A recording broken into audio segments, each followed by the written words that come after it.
So they know you really well, right?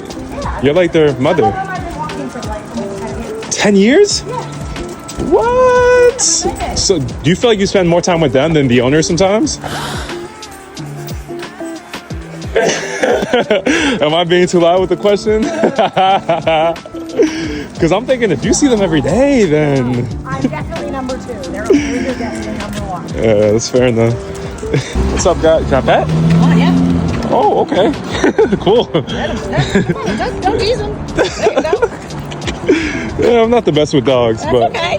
I usually... They're user friendly. Yeah, I could the tell. The ones that don't want it, back up. Like, Oh. he's like, no thanks. And the ones that want it are like, hey. Because they're not even sniffing my hand, really. They're just ready. No, they can, Wow. they can smell you like 10 feet away. Hey, guys. Hey, Their guys. strongest sense is scent. Hey, guys. Good job. Do not Thanks, pee guys. There. Do not pee there. All right, see y'all. All right, Thank let's you. go.